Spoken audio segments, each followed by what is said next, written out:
Graça e a paz, meus irmãos. Nós vamos manter as crianças conosco hoje aqui. Acho que temos só Heleninha e Lalá, né, conosco aqui. Vamos pedir que as nossas irmãs entreguem a prancheta para elas, por favor. O pastor vai pedir que elas façam um desenho bem legal, uma ilustração bem legal sobre algo que elas já estão vivendo e algo que elas ainda viverão, as crianças, ao longo da vida. Algo que nós, que já fomos crianças e estivemos em uma igreja desde crianças, alguns de nós viveram assim, então estão vivendo até hoje, que é a vida em comunidade, que é a vida de duas formas. Um dia por semana aqui, como estamos agora, e 6 dias por semana nas nossas casas. Então, e Deus sendo adorado por nós, tanto aqui no culto, quanto também nas nossas casas. Então o pastor vai pedir para que as crianças façam este desenho hoje, uma ilustração de um culto cheio de gente, de um culto em que as crianças estão, e também das crianças lendo a Bíblia em casa. Eu já vou explicar isso melhor para elas, enquanto elas começam, nós vamos ler o texto da Palavra de Deus. Salmo 81, por favor. Salmo 81. O título já vai aparecer, é um título um tanto quanto provocativo, eu reconheço, obediência ou teimosia. Eu relutei em usar essa segunda palavra e pensei em usar obediência ou dureza de coração. Mas vi que o texto bíblico fala dessa palavra, Deus usa essa palavra aqui no Salmo. Então pensei que a gente poderia refletir sobre isso. Essas duas coisas tão antagônicas, obedecer e desobedecer. Obedecer num ato de entrega, consagração, desobedecer um ato de teimosia mesmo. Vamos ver como é que esse salmo, o que esse salmo fala, como é que esse salmo trata dessas duas coisas, porque tem um contexto importante, o Salmo 81. Vamos ver, vamos pensar, que isso pode nos ajudar na nossa caminhada. Se você tiver a Bíblia aberta, acompanhe comigo, por favor. Salmo 81. Ao mestre de canto, segundo a melodia, os lagares, Salmo de Asaf. Cantai de júbilo a Deus, força nossa, celebrai o Deus de Jacó, salmodiai e fazei soar o tamboril, a suave harpa com o saltério, tocai a trombeta na festa da lua nova, na lua cheia, dia da nossa festa. É preceito para Israel, é prescrição do Deus de Jacó. Ele o ordenou como lei a José, ao sair contra a terra do Egito. Ouço uma linguagem que eu não conhecera, livrei os seus ombros do peso, e suas mãos foram livres dos cestos. Clamaste na angústia e te livrei, do recôndito do trovão eu te respondi, e te experimentei junto às águas de Meribá. Ouve, povo meu, quero exortar-te. Ó Israel, se me escutasses, não haja no meio de ti Deus alheio, nem te prostres ante Deus estranho. Eu sou o Senhor, teu Deus, que te tirei da terra do Egito. Abre bem a boca e te a encherei. Mas o meu povo não me quis escutar a voz, e Israel não me atendeu. Assim deixei-o andar na teimosia do seu coração. Sigo seus próprios conselhos. Ah, se o meu povo me escutasse, se Israel andasse nos meus caminhos, eu de pronto lhe abateria o inimigo e deitaria a mão contra os seus adversários. Os que aborrecem ao Senhor se lhe submeteriam, e isto duraria para sempre. Eu o sustentaria com o trigo mais fino, e o saciaria com o mel que escorre da rocha. Tem um autor de filmes chamado C.S. Lewis, que usa uma frase bem forte mesmo. Ele diz algo mais ou menos como eu vou dizer. Ele diz assim: existem 2 tipos de pessoas na terra. Aquelas que dizem, Senhor, sim Senhor, faça-se a tua vontade. Sim, Senhor, faça-se a tua vontade. E aquelas a quem o Senhor diz, sim, sim, faça-se a tua vontade. Eu sei que isso é estranho, porque o Senhor Deus é governo, o Senhor Deus é o Rei absoluto. Mas algumas vezes as Escrituras parecem dizer ou mostrar Deus fazendo essas duas coisas. De certa forma, conversando com um povo que Deus sabe que este povo o ama, o adora mesmo, se importa mesmo com a sua vontade e quer fazê-la. E ao mesmo tempo, o Deus que conhece todos os corações, também conhece o coração daquele que não está nem aí para a vontade de Deus. Vontade de Deus, primeiro ele duvida se Deus existe.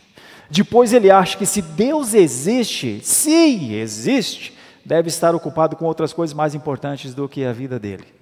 E se estiver preocupado com as coisas da vida dele, ainda pergunta, por que o Senhor tem que se preocupar com as coisas da minha vida? Da minha vida cuido eu. Então C.S. Lewis diz, será que para estes Deus não diz, siga então nos teus conselhos? Não que a palavra suma, a palavra estará sempre presente, mas a palavra está presente para alguém que não quer ir para ela. Eu não sei se C.S. Lewis está exagerando quando ele diz que há dois tipos de pessoas só. Talvez haja outros, mas ele destaca esses dois tipos de pessoas. Um grupo de pessoas que diz, Senhor, a tua vontade é muito importante, eu quero fazê-la, preciso aprender, talvez não saiba tudo, corro risco por não saber tudo, então eu preciso saber da tua vontade. Ensina-me, Senhor. E esses se preocupam com, por exemplo, os 10 mandamentos, que nós lemos aqui, chama-se lei moral. O resumo da lei é amar ao Senhor de todo o coração e ao próximo como a gente mesmo, como a nós mesmos. Mas também há pessoas que, se você perguntar quais são os 10 mandamentos, ele não sabe. Se você perguntar o que dizem os 10 mandamentos, ele não sabe. Se você perguntar quais são as bem-aventuranças, ele não sabe. Se você perguntar onde estão os 10 mandamentos, ele não sabe nem onde estão as bem-aventuranças. Bom, você sabe. Existem. Há como existem pessoas diferentes no mundo. Nessa passagem, parece que o autor, Asaf, está bastante preocupado com uma coisa. E eu quero trazer isso aos nossos dias. Não sei se essa pode ser também a sua preocupação. A preocupação de Asaf é com o culto a Deus. Será que o culto a Deus está sendo apresentado como uma expressão daquilo que Deus é na vida do povo? Ou será que o povo de Deus aqui está substituindo o que deveria ser ao longo de uma semana por um dia? Nesse caso aqui, é Antigo Testamento, é o dia de sábado. Será? Então Asaf está lendo a sua congregação, pensando, como será que este povo, o povo de Deus, está tratando o culto? Será que essa adoração, as festas, porque a primeira parte, do primeiro versículo até o quinto versículo, do primeiro ao quinto versículo, só fala de coisas boas, é uma convocação ao culto. Do versículo 6 até o versículo 10, é um testemunho que Deus dá de si mesmo. E do versículo 11 até o versículo 16 é um lamento de Deus. Você já parou para pensar nisso? Um lamento de Deus. Ou seja, Deus convocando o povo para uma grande celebração. Deus justificando o povo, porque é que o povo deveria celebrar daquela maneira. E ao mesmo tempo Deus dizendo, mas tem alguma coisa errada. Tem alguma coisa errada. Asaf está retratando essa ideia. O culto e suas motivações. Será que é possível haver vida, vibração no culto no domingo, se não houver culto na vida durante a semana? É uma pergunta para refletir. Porque talvez alguns diriam, sim, Senhor, seu reverendo, eu posso não orar durante a semana, não ler a Bíblia durante a semana, não lembrar de Deus durante a semana, não tratar a minha família, meus filhos, como está escrito na aliança, que um pai deve tratar, não tratar a minha esposa, ou a esposa, de vice-versa, Sim, reverendo, é claro. Nós não precisamos de Deus na semana. Nós não precisamos falar, nós não precisamos testemunhar de Deus. Eu só preciso dormir, acordar, comer, ouvir um som que eu curto, fazer o meu trabalho durante a semana, e Deus se agrada disso. Por que eu tenho que estar numa relação pessoal durante a semana? Eu já faço isso no domingo. No domingo, se não fizer muito frio, no domingo, se não chover, no domingo, se eu tiver abastecido o carro, no domingo, se eu tiver animado, se não estiver, meio gripado, assim. No domingo, se a minha esposa insistir, no domingo, se a minha consciência me acusar, no domingo, eu vou para a igreja. E então, está tudo certo. Fala sério. Você não acha que é assim que muitos vivem hoje? Então pense nisso. Asaf estava vendo isso lá naquela época e estava querendo conversar com aquele povo. Vamos conversar, vamos conversar. O Deus que tu serves é o Deus que eu sirvo. Asaf foi contratado por Davi numa época, bom, você conhece Davi, o rei Davi. Davi é um entusiasta do culto. No tempo de Davi, o culto recebeu todas essas coisas aqui, instrumentos novos, músicos novos, treinados. E Asaf é como se fosse esse líder de música. Então, Asaf também é entusiasmado com o culto para Deus. A diferença entre Asaf e Davi é que Davi olhava para o culto a Deus numa perspectiva muito ampla, grande, do povo de Deus, das festas em Jerusalém, das 4 grandes festas anuais. E Asaf era o que estava todo sábado lá, vendo o povo, olhando para como é que o povo vinha para o templo para adorar. Asaf começou a se preocupar. Será que esse assunto preocupa a gente? Sobre como nós temos prestado o culto ao Senhor? Se em um dia somente, ou se em todos os dias da nossa vida? Então vamos começar a pensar aqui. Bom, esse é um contexto de aliança, esse é um dos salmos que remete a práticas de vida, como instruções que Deus havia dado há muito tempo atrás. E o culto era uma dessas práticas, desde que o povo foi tirado do Egito para prestar culto a Deus no deserto. Então Deus se preocupa com o culto, Deus se preocupa com a sua relação com o seu povo. Por isso, enquanto as crianças estão desenhando pessoas em um culto, e estão desenhando a si mesmas, lendo as Escrituras, eu gostaria que as crianças pensassem e colocassem aí no seu desenho, na sua ilustração, aquele joinha como um dedo levantado assim para cima, numa espécie de oração que as crianças fizessem. Senhor, me dá gosto por isso. Me dá gosto por esse júbilo, essa celebração, esse salmodiar, me dá gosto por ver os instrumentos tocando, por ver os nossos líderes de música dirigindo a igreja, a minha vida. Coloca um joinha aí em relação a isso, criança, porque isso é instrução de Deus, isso é preceito de Deus. Isso é preceito de Deus em Israel e é preceito até os dias de hoje. Então vamos olhar para essa primeira parte aqui, os primeiros 5 versículos, que é quando há uma convocação. O que era essa convocação? A convocação nada mais é do que Deus quer mesmo se encontrar com o seu povo, com o povo unido, o povo fisicamente reunido. Existem tantas coisas, tantas mensagens disso, nós poderíamos ficar horas falando sobre isso. Mas eu vou falar de 2 ou 3. Todas as vezes que alguém sai da sua casa para cultuar ao Senhor, está dando um testemunho ou está conversando com o seu Deus, está atendendo uma convocação de Deus. Todo ato de saída de casa para um instante de adoração, seja aqui, seja em qualquer lugar do mundo, onde qualquer pessoa estiver hoje adorando no mundo, sentado em uma igreja, participando de um tempo de adoração, não o faz por sua própria vontade, não faz por seu querer, não faz porque é uma pessoa boa, faz porque o Senhor disse, vem. E a gente vai. E a gente responde. Então, quando nós respondemos ao Senhor, nós só podemos atender a isso por uma capacitação também fora de nós, o Espírito. Porque o mundo nos chama para outras coisas, o nosso corpo diz que a gente está cansado, as nossas preocupações dizem, para um pouco, relaxa, põe a cabeça no travesseiro e dorme, que amanhã é segunda-feira e tem muita coisa para fazer. Nós temos inúmeras coisas como povo de Deus para justificar. Hoje não. Mas já parou para pensar que você disse, hoje sim? Quem fez isso? Então, quando o Senhor traz o seu povo para lhes falar ao coração, o Senhor Deus demonstra que Ele governa por sua palavra a vida do seu povo.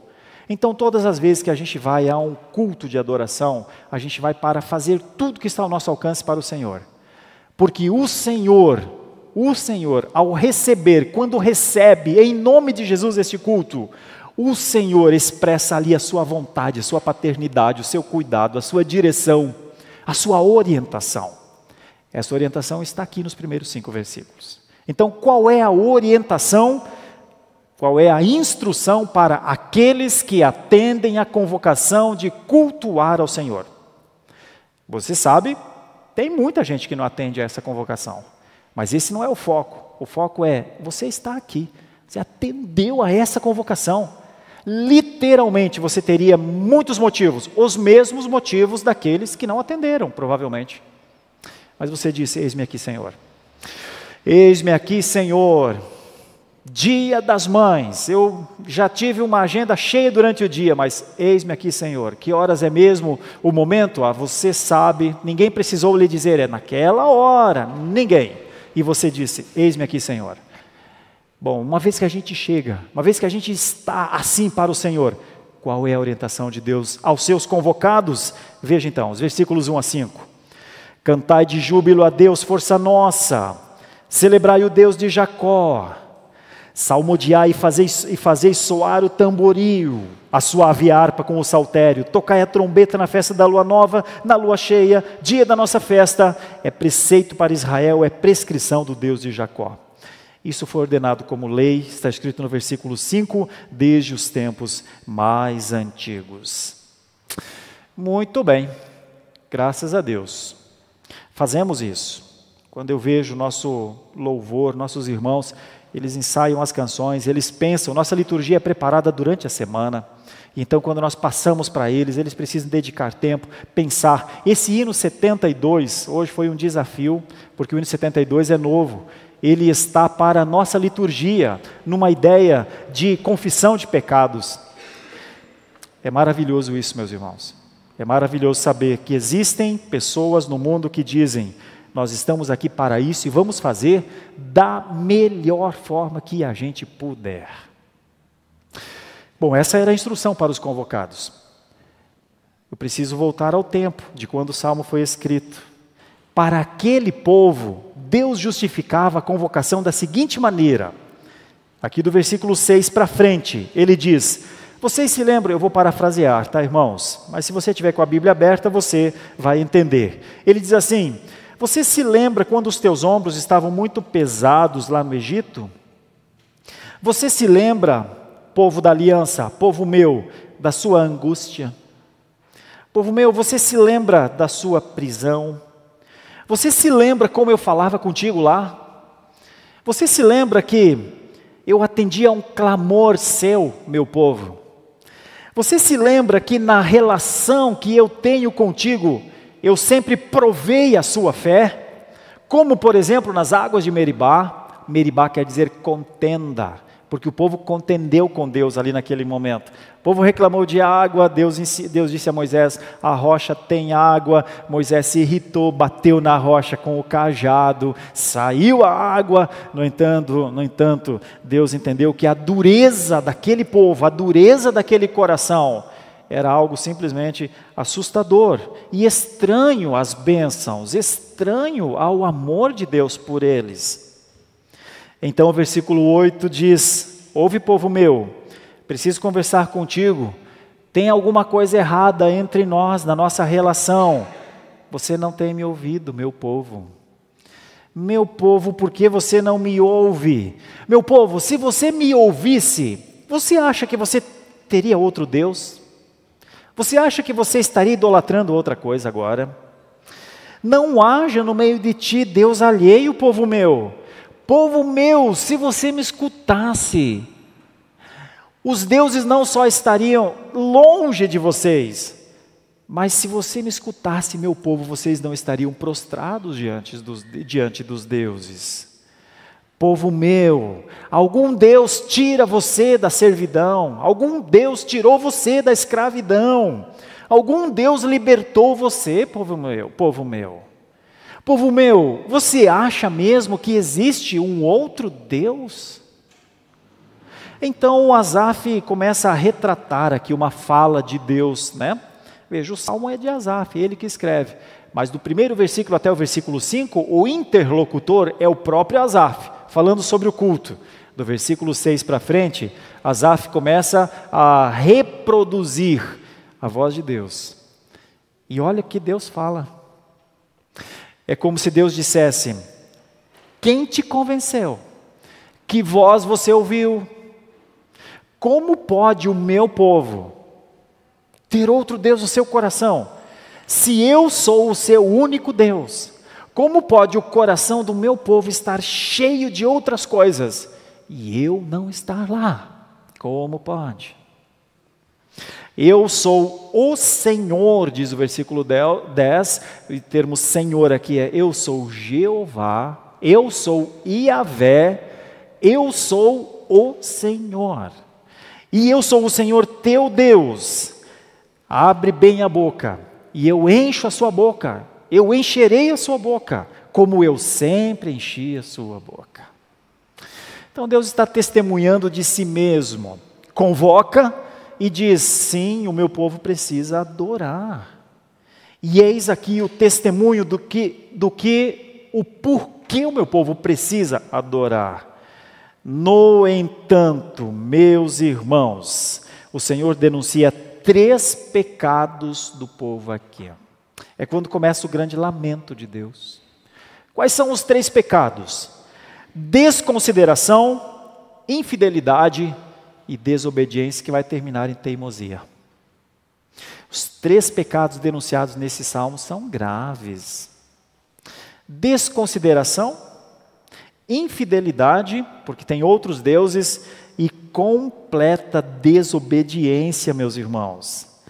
É disso que esse salmo vai falar. Esse salmo, do versículo 11 até o versículo 16, vai mostrar o lamento de Deus, e eu vou novamente parafrasear, para trazer isso aqui para o nosso entendimento mais claro aqui da hora. O meu povo não me ouve mais. Não só não me ouve, ele conhece os meus mandamentos, mas não atende mais. Essa é a ideia da teimosia.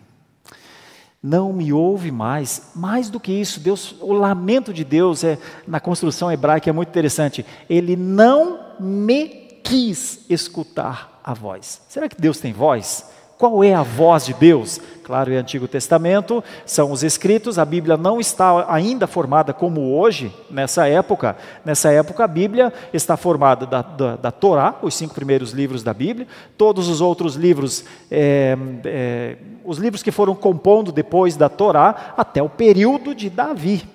Então é isso que é o escrito de Deus aqui. Também a voz dos profetas, as instruções mosaicas e tudo isso. Ali continha um conjunto de instruções sobre como viver. Mas olha como Deus diz, olha como é o lamento de Deus. Não me quis escutar a voz.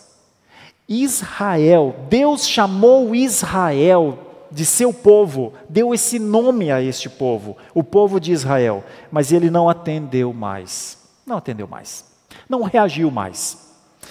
E então vem o versículo 12, que é bem estranho de ouvir, ou de ouvir esta voz. Me causa tremor, calafrio em mim, agora, eu, Sérgio, nesse momento.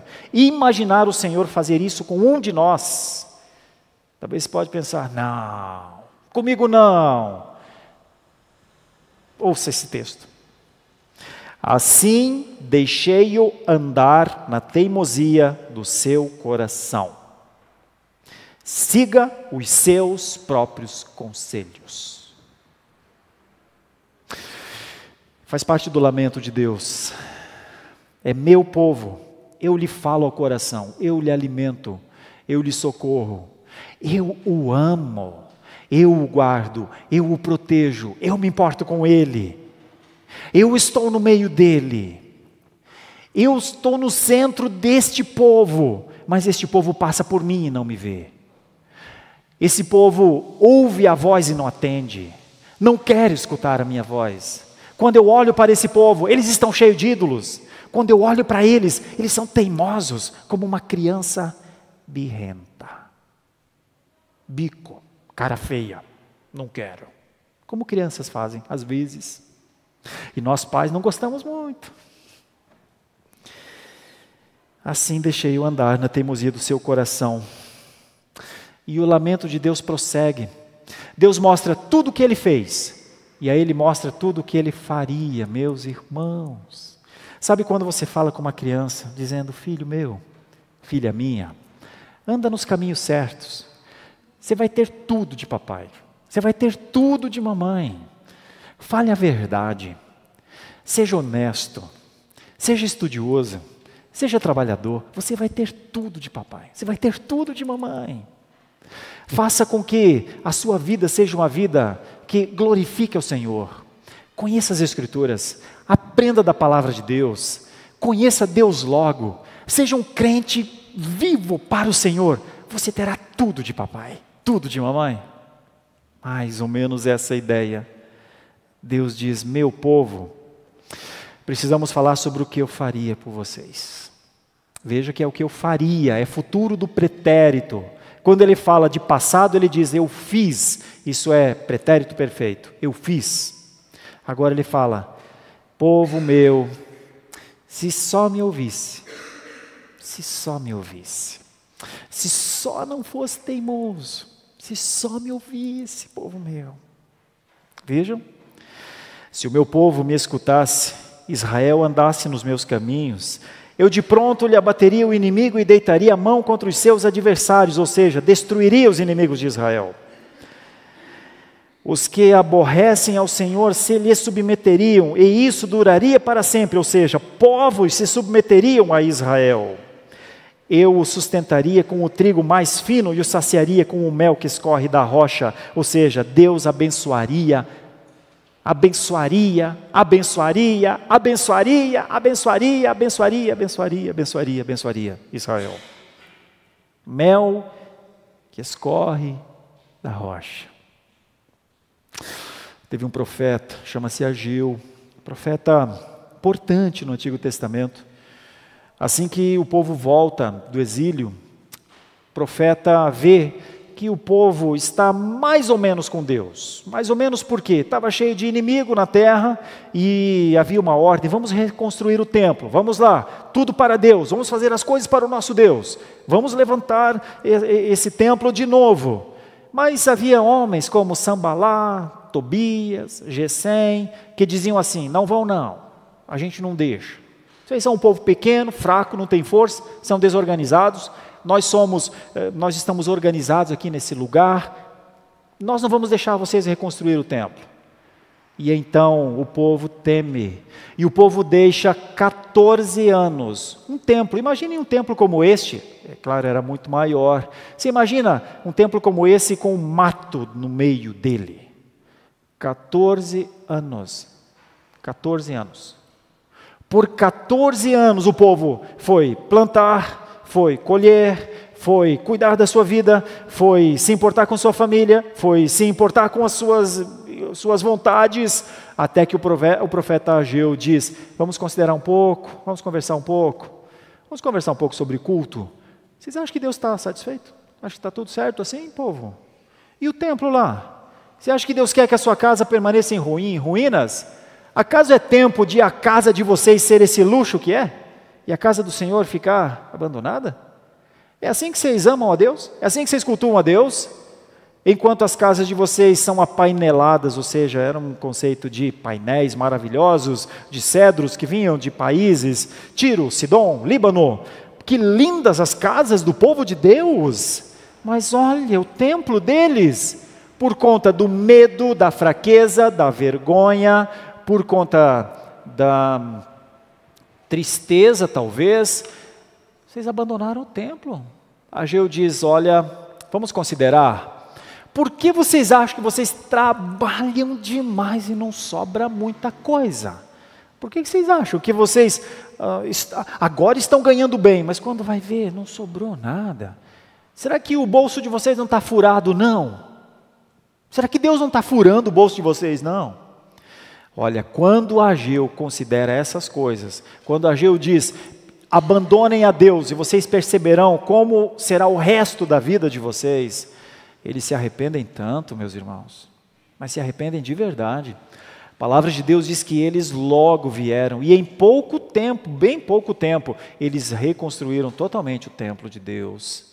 E então há um consolo nessa construção. Deus disse, eu sei que vocês acham que esse templo não é assim grande, como era suntuoso o templo de Salomão, mas acreditem, a glória do segundo templo será maior do que a glória do primeiro templo, aquele grandão lá atrás.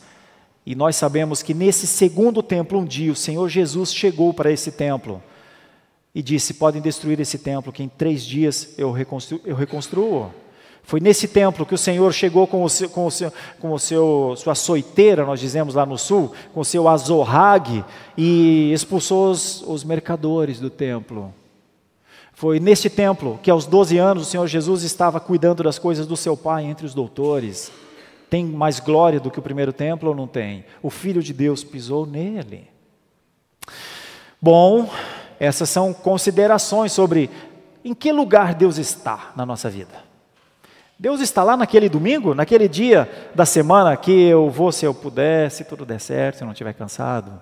Ou Deus está em todos os dias da minha vida, e eu o adoro, e eu o cultuo, porque esse é um ato meu para com o Senhor, é uma resposta à sua convocação.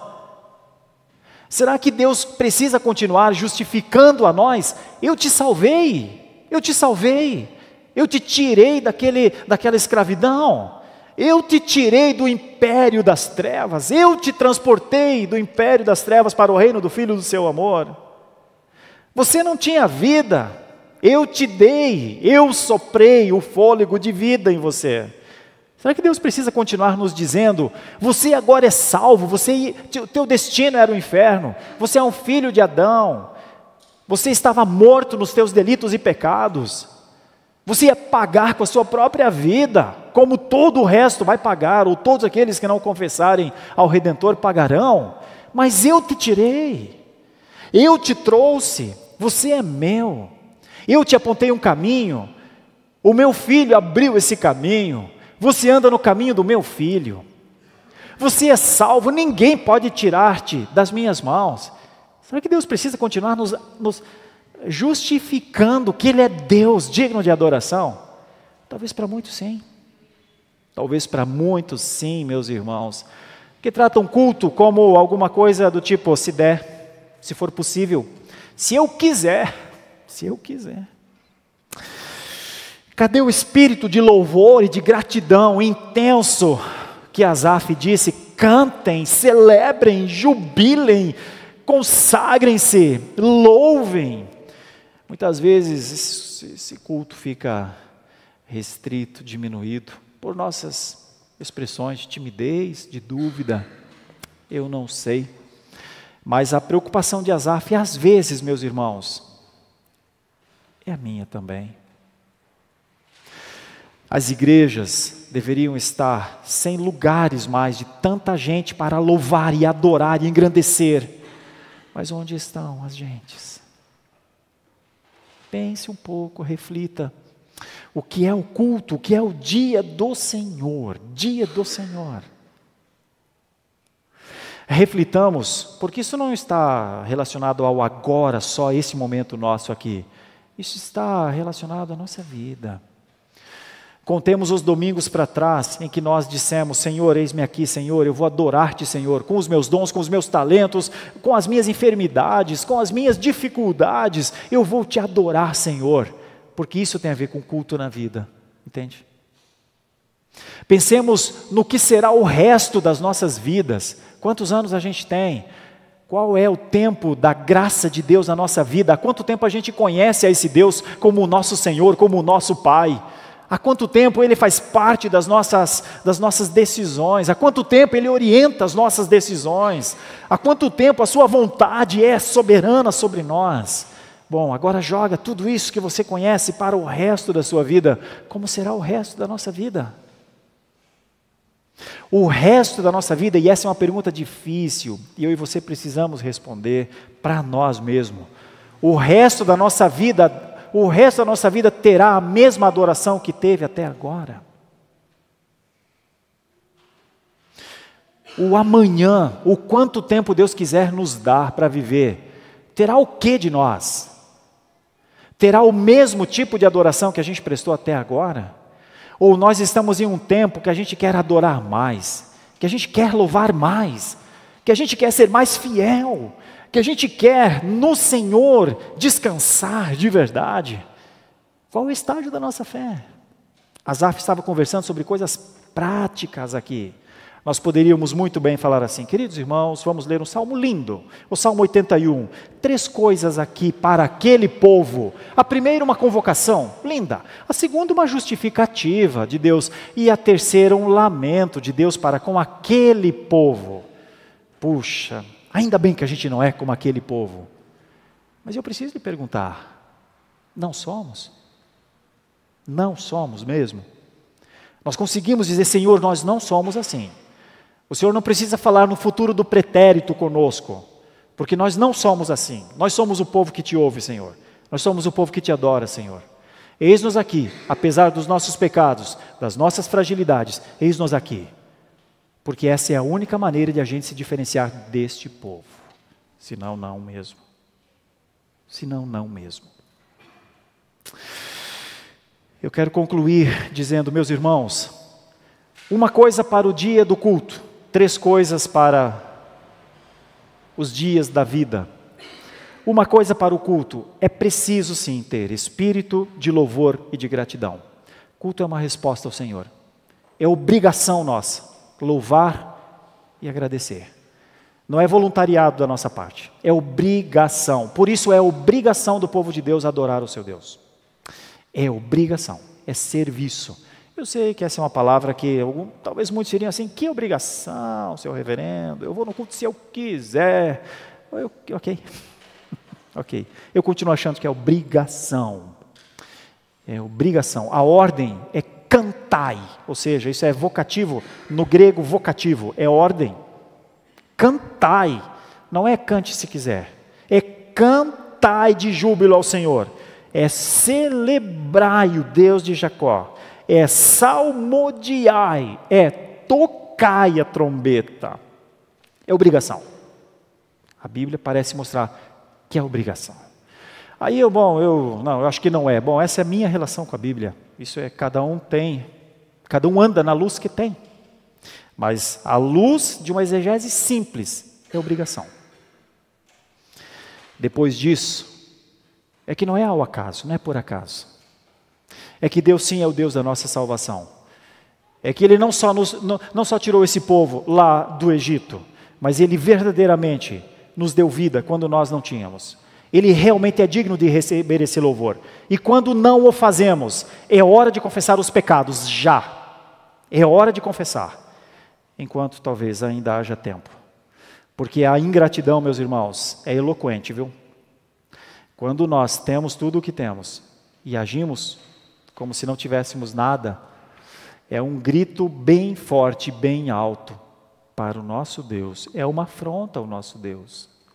E talvez por isso nós não precisemos ter a terceira parte como uma hipótese.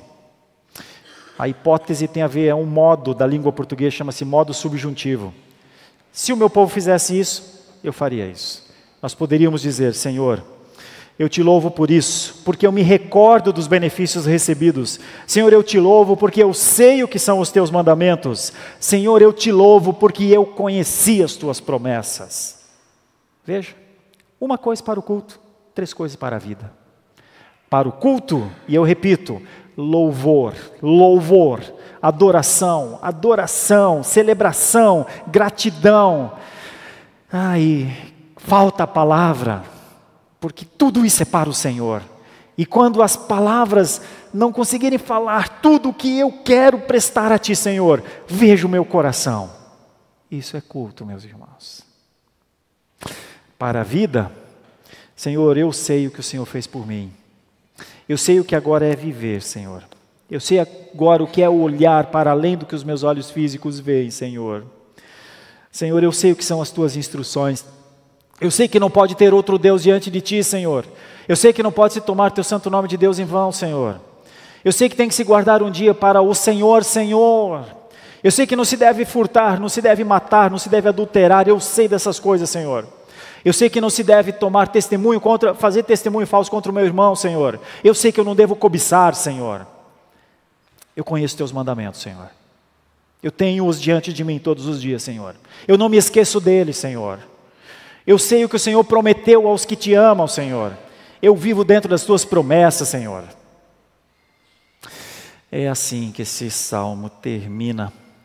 Veja que eu estou positivando esse salmo, numa aplicação muito positiva para os nossos dias. O texto original é que o Senhor disse: eu faria isso por vocês, mas não fez. Não fez. Nós conhecemos a história, e este mesmo povo, depois de Davi, veio Salomão, veio Roboão, veio Jeroboão, veio a divisão das tribos, veio a escravidão do povo do norte em 722 a.C., e todos foram exilados e nunca mais voltaram a ser um povo. Veio o novo exílio em 586 a.C., e todos foram para a Babilônia pelas mãos cruéis de Nabucodonosor. Eu faria, se o meu povo me escutasse. Sim, eu faria, se o meu povo me ouvisse. Sim, eu faria, se o meu povo andasse nos meus caminhos. Um dia Jesus disse: eu sou o caminho. Eu sou o caminho. Essa voz continua eloquente, dizendo às multidões: eu sou o caminho, eu sou o caminho, eu sou o caminho. Anda nele, eu sou o caminho, anda nele. É a única forma dessa aplicação ser positivada. Ouvir ao Senhor, atender ao Senhor, andar nos caminhos do Senhor. Feche seus olhos, vamos orar ao Senhor. Senhor nosso Deus, essa é uma passagem intensa na vida de Asaf, de Davi, do povo. Essa é uma passagem que leva-nos a pensar, uma vez que a Bíblia é supracultural, ela existe para todos os tempos. Parece que uma convocação permanece, a convocação ao culto e uma resposta a ser dada por nós. É uma resposta que não é dada em uma vez só, Senhor. É a resposta de uma vida. Como nós reagimos à Tua convocação, Senhor. Como nós temos reagido à Tua convocação acerca da adoração. Como nós temos vivido até aqui. E como nós vamos viver, Senhor? Seremos adoradores que Te adoram verdadeiramente em espírito e em verdade, atendendo a uma ordem, a uma convocação? Só o Senhor sabe. Talvez nem nós saibamos, mas o Senhor sabe. Senhor, Tua palavra nos mostra que o Senhor justifica quem o Senhor é. A Tua palavra nos diz quem o Senhor é. A Tua palavra tem todo o argumento que nós precisaríamos ter, mais até, a Tua palavra tem os Teus testemunhos, Senhor. Teus testemunhos são fiéis acerca de quem o Senhor é, do Seu poder, da Sua vontade. Será que precisaríamos de mais testemunhos do que o Senhor já deu de si? Não precisamos, já temos na Tua palavra. Senhor, nosso Deus, nós não queríamos que a nossa vida fosse para Ti, Senhor, um lamento. Ah, se esse meu filho me escutasse. Ah, se essa minha filhinha me ouvisse. Ah, se esse meu filho, se essa minha filha, se esse casal andasse nos meus caminhos. Senhor, nós não queríamos ser frutos ou ser objetos de uma fala do Senhor. Que essa fala não nos alcance, Senhor, por misericórdia. Tem misericórdia de nós, Senhor. Que nós não sejamos para Ti um lamento, Senhor, por conta de teimosia, de desobediência, de dureza de coração. Senhor, não nos deixe num estado assim, Senhor. Ao contrário, Senhor, Faz com que o nosso ouvido esteja aberto, nosso coração esteja pulsante, faz com que o nosso ser seja todo para Ti, Senhor. Faz com que o nosso coração seja para Ti, nossa mente seja para Ti, nossas mãos para Ti, nossos atos para Ti. Por favor, só porque cremos nas Tuas promessas, porque sabemos quem é o Senhor. Não nos deixe andar à margem, Senhor, do caminho. Nós temos um caminho para andar.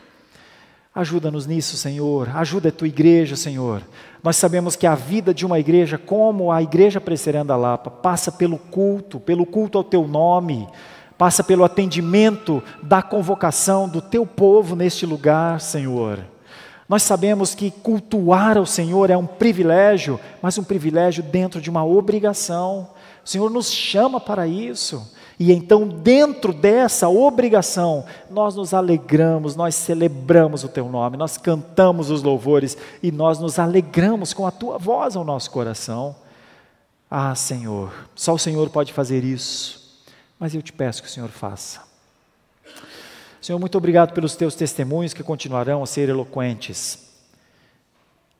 Se os nossos irmãos ou nós estiverem como um fato certo, ou dentro de um modo subjuntivo, só o Senhor pode dizer. Mas que o Senhor mostre isso no tempo, na história, para que a Sua glória, a Sua justiça seja feita, Senhor. Nós oramos agradecidos, esperançosos e tementes, porque esta é a Tua palavra para nós hoje, para os nossos filhos hoje. Os nossos filhos que estão fazendo um desenho nessa noite sobre culto, que colocaram um ok, eu quero também lá. Abençoe a vida das nossas crianças, Senhor, para que elas encontrem no Senhor o verdadeiro descanso. Assim nós oramos, esperançosos, no nome de Jesus. Amém. Muito obrigado por nos acompanhar até o final deste vídeo. Para receber mais reflexões e ficar por dentro dos próximos conteúdos, te convidamos a seguir as nossas redes sociais que estão na descrição. Alguns vídeos aparecerão na tela caso queira continuar nos assistindo. Abraço e até a próxima.